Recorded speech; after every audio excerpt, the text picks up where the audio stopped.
ডন को पकड़ना मुश्किल ही नहीं नामुमकिन है। ডন ছবির এই সংলাপকে তিনি বোধহয় একমাত্র সত্যি করে দেখাতে পেরেছেন। তিনি ডিবি কুপার। আমেরিকার গোয়েন্দা সংস্থা এফবিআই, এই সংস্থা 52 বছর ধরে যাকে খুঁজে পায়নি। এখনো পর্যন্ত তার নাম ইন্টারনেটে যদি আপনি সার্চ করেন তাহলে প্রচুর মানুষ তার সম্পর্কে জানার চেষ্টা করছেন। তিনি কে, কোথা থেকে এসেছেন, কি বা ছিল তার উদ্দেশ্য, এরকম হাজারো প্রশ্ন কিন্তু রীতিমতন প্রত্যেক দিন সামনে আসছে। কয়েক ঘন্টার উপস্থিতি আর তারপরেই গায়েব হয়ে গেলেন ডিবি কুপার। আজকে ডিবি কুপারকে নিয়ে এই ভিডিও, তাই ভিডিও পুরোটা দেখবেন। ভিডিও ভালো লাগলে লাইক করবেন, শেয়ার করবেন, সাবস্ক্রাইব করবেন আজ তাক বাংলার ইউটিউব চ্যানেলকে। আমরা এখন হোয়াটসঅ্যাপেও রয়েছি, তাই ফলো করবেন আজ তাক বাংলার হোয়াটসঅ্যাপ চ্যানেল। যে বিষয়টা আপনাদেরকে বলছিলাম, দিনটা 1971-এর 24শে নভেম্বর। অন্য সাধারণ দিনের মতো নর্থ ওয়েস্ট ওরিয়েন্টেড এয়ারলাইন্সের ফ্লাইট 305 বিমানটি পোর্টল্যান্ড থেকে সিয়াটেলের উদ্দেশ্যে রওনা হওয়ার জন্য একেবারে তৈরি। কিন্তু বিমান ওড়ার পর সেই বিমান যে ইতিহাসে ঠাঁই পেয়ে যাবে তা কেউ গুণাক্ষরেও টের পায়নি। সেই বিমানেই ওঠেন বছর 50-এর এক ব্যক্তি। তার যদি লুকটা ডেসক্রাইব করি তাহলে লুকটা কিছুটা এইরকম, যে তীক্ষ্ণ চোয়াল, একদম ছিমছাম চেহারা, যাকে বলে সুন্দর পুরুষ সেই রকম আর কি। পরনে স্যুট রয়েছে, চোখে রয়েছে সানগ্লাস। বিমানে তিনি একটি সুটকেস নিয়ে উঠেছিলেন। এক ঝলক দেখে আপনার মনে হতেই পারে যে যে ব্যক্তির কথা বলছি তিনি কোনো ব্যবসায়ী বা কর্পোরেট কর্তা। বিমানে উঠে চুপচাপ তিনি নিজের যে অ্যালোটেড সিট সেখানে তিনি বসে পড়েন। ফ্লাইট টেক অফ করার আগে হাসি মুখে তিনি বিমান সেবিকাকে নিজের কাছে ডাকেন। প্রথমে তিনি একটি ড্রিঙ্ক অর্ডার করেন, এরপর পকেট থেকে সিগারেট বের করেন, ধূমপান শুরু করেন। দুপুর 2:18 নাগাদ যখন বিমান যাত্রা শুরু করে দিয়েছে তখন তিনি একটা কাণ্ড করলেন। যার কথা বলছি তিনি ড্যান কুপার, যাকে ইতিহাস চেনে ডিবি কুপার নাম।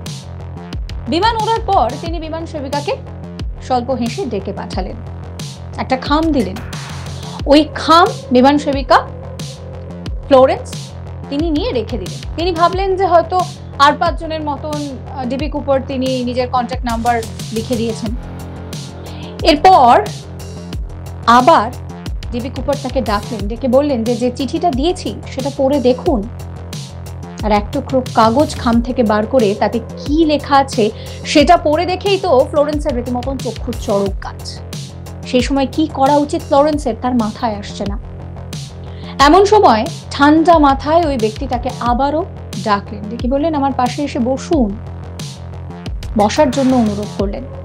কুপারের দেওয়া ছোট্ট কাগজে লেখা ছিল যে মহাশয়া, আমার কাছে একটা বোমা রয়েছে, আপনি আমার পাশে বসুন। ভয় ভয়ে ফ্লোরেন্স আর কি করবেন, তিনি পাশে বসে পড়েন। ওই ব্যক্তি নিজে সুটকেস খুলে দেখান যে তাতে 8টি বোমা রয়েছে, একটি ডিটোনেটরও রয়েছে। পরিস্থিতির ভয়াবহতা বুঝতে পেরে চুপ করে ফ্লোরেন্স ওই ব্যক্তির পাশে বসে পড়ে। ততক্ষণে বিমান সেবিকা বুঝে গিয়েছেন যে বিমান হাইজ্যাক হয়ে গিয়েছে। ফ্লোরেন্স সেখানে বসে যখন রয়েছে তখন কুপার তাকে 3টে দাবির কথা বলে।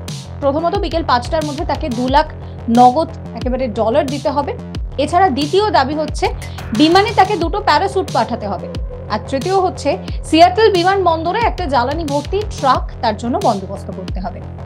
তিনি ফ্লোরেন্সকে বুঝিয়ে দেন যে কোনো রকম চালাকি করে কোনো লাভ নেই, যদি কেউ কোনো রকম কোনো চালাকি করে তাহলে বিমানটিকে তিনি উড়িয়ে দেন। বিমানের কথা যখন বলছি, জানেন একটি বিমান পাইলট চালাচ্ছেন, চালাতে চালাতে হঠাৎ তিনি যখন বাথরুমে গেলেন সেই বিমান চলে গেল এলিয়েনদের দেশে। তারপরে কি করে নিজের বুদ্ধিমত্তায় সেই বিমানকে আবারও ফিরিয়ে আনলেন চালক। জানতে ইচ্ছে করছে? তাহলে আই বাটনে লিংক দেওয়া রয়েছে, সেই লিংকে ক্লিক করে আপনারা সেই ভিডিও দেখতে পারবেন। ভিডিও ভালো লাগলে অবশ্যই কমেন্ট করবেন। তো যে কথাটা বলছিলাম, যে যাত্রীরা কিন্তু সেই সময় কেউ বুঝতে পারছেন না যে বিমান হাইজ্যাক হয়ে গিয়েছে। তারা ভাবছেন যে 45 মিনিটের মধ্যেই তারা তাদের গন্তব্যে পৌঁছে যাবে। তো ওই ব্যক্তির দাবি জেনে বিমানের ক্যাপ্টেন ফ্লোরেন্সের সাথে কথা বলে। এরপর একটি ইন্টারকম টেলিফোনের মাধ্যমে কুপার তিনি ক্যাপ্টেনের সাথে কথা বলা শুরু করেন। দুজনের মধ্যে কথোপকথন চলছে। এই পুরো বিষয়টা আমেরিকার প্রশাসনকেও জানানো হয়। আর আমেরিকার প্রশাসন কুপারের সমস্ত দাবি মেনে নিয়েছে, কারণ এর আগে কখনোই আমেরিকায় টাকার জন্য বিমান হাইজ্যাকের ঘটনা ঘটেনি। প্রশাসন কিন্তু একেবারে ঠিক করেই রেখেছিল যে তাকে যে টাকাগুলো দেওয়া হয়েছে সেই টাকার যে সিরিয়াল নাম্বার তারা লিখে রেখেছে, অর্থাৎ কুপার মাটিতে পা পেলে তাকে ধরতে কোনোভাবে তাদের বেগ পেতে হবে না। যখন কথাবার্তা চলছে তখন সিয়াটল বিমানবন্দর এলাকা জুড়ে বিমানটি চক্কর কাটছে। এই পরিস্থিতিতে বিমানবন্দরে একটা চাপা উত্তেজনা তৈরি হয়েছে। বিমানের মধ্যে যে যাত্রীরা রয়েছে তাদেরকে ক্যাপ্টেন বলেন যে একটা যান্ত্রিক ত্রুটির কারণে অবতরণ করা যাচ্ছে না। সেই সময় স্থানীয় ব্যাংক থেকে তার জন্য নগদ $2 লাখ বন্দোবস্ত করা হয়। ওই ডলার কুপারের কাছে পৌঁছে যায়। ঘড়ির কাঁটায় যখন 5:45 তখন বিমানটি অবতরণ করে। সঙ্গে কুপারের কাছে রয়েছে সেই সময় নগদ টাকা এবং প্যারাসুট। সেই সময় বিমানে জ্বালানিও ভরা হয়।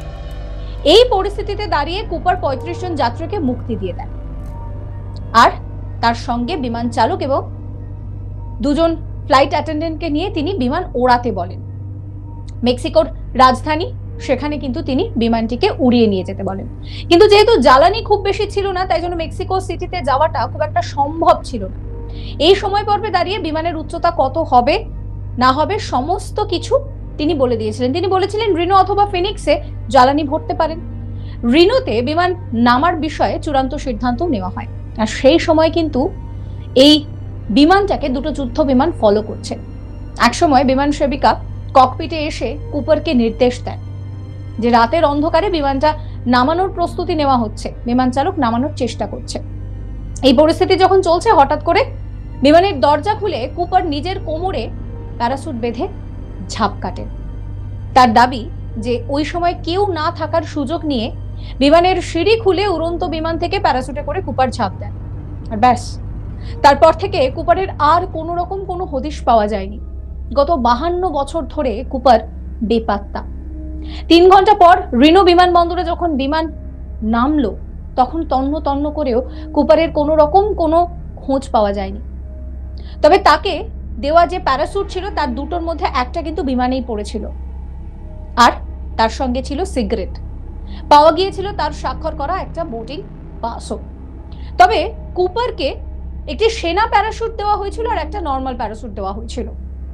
কুপার কিন্তু যে সেনার প্যারাসুট সেটাই ব্যবহার করেছিলেন, আর সেই থেকেই মনে করা হচ্ছে যে তিনি ট্রেন্ড ছিলেন, তিনি হয়তো দক্ষ ক্রিমিনাল ছিলেন। তার যে টাকা, সেই টাকা মাটিতে গাঁথা অবস্থায় পাওয়া গিয়েছিল, কিন্তু কুপারের কোনো রকম কোনো হদিশ পাওয়া যায়নি। আমেরিকার জঙ্গলে ঘেরা একটা জায়গায় তার অবতরণের কথা কিন্তু জানতেও পেরেছিলেন গোয়েন্দারা, কিন্তু সেখানেও তাকে তন্ন তন্ন করে খুঁজে পাওয়া যায়নি। অবশেষে সেই তদন্ত বন্ধ হয়ে গিয়েছে। ভিডিও সম্পর্কে আপনাদের মতামত জানাবেন, সাবস্ক্রাইব করবেন আজ তাক বাংলার ইউটিউব চ্যানেলকে।